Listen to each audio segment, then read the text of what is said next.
Now let's talk a little bit more about our main story here tonight, the government's decision to give the go-ahead to Britain's first new nuclear power plant for 20 years.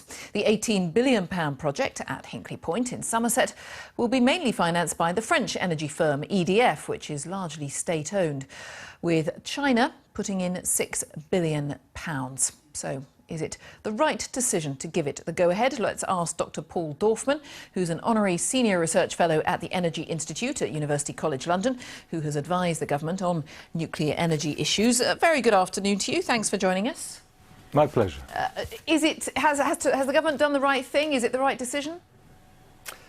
Probably not. There are much faster, cleaner, quicker and more practicable measures that could be put in place, already put in place.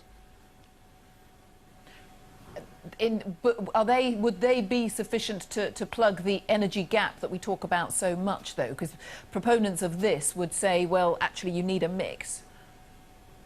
The energy gap is supposed to happen around the mid-2020s. What we know about this brand of reactor is that it's 3 times over cost and 3 times over time where it's being built in Finland and in France, which means that there's no way that this reactor can be built by 2030 even.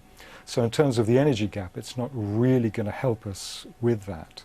There are other more practicable, already more practicable, cheaper ways to produce the kind of energy that we need to power our society.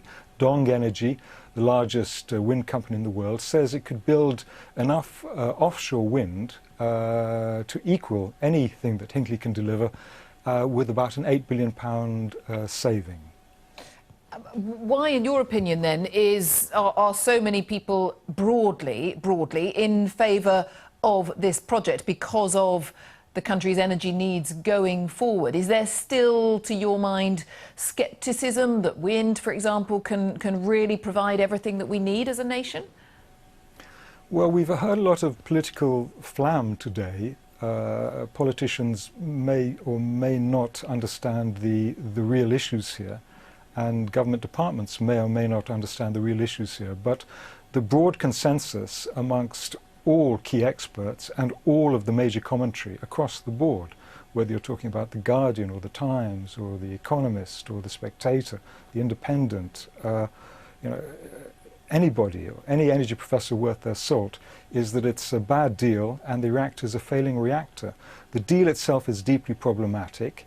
It will lock the UK into a 35-year, an unheard of 35-year period. It's index linked over that time. It's a take or pay deal. And we at the Institute, conservative estimate is that the UK taxpayer and hard-working electricity consumer will be putting about £1 billion a year into the deep pockets of the French and Chinese corporations during that 35-year period. Can I ask you particularly about the Chinese involvement? In your opinion, would other countries allow China to get as involved as they are here? No other OECD country would allow China into its key national energy infrastructure.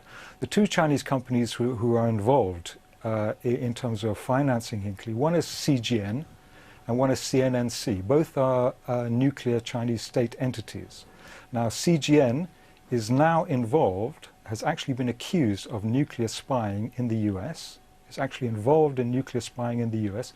The other, CNNCC, is a quasi-military nuclear corporation.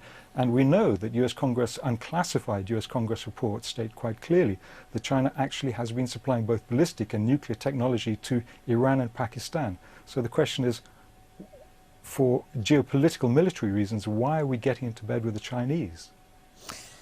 Dr. Paul Dorfman, many, many thanks for your time. I appreciate you talking to us there from our studios in Paris today. Thank you very much from University College London.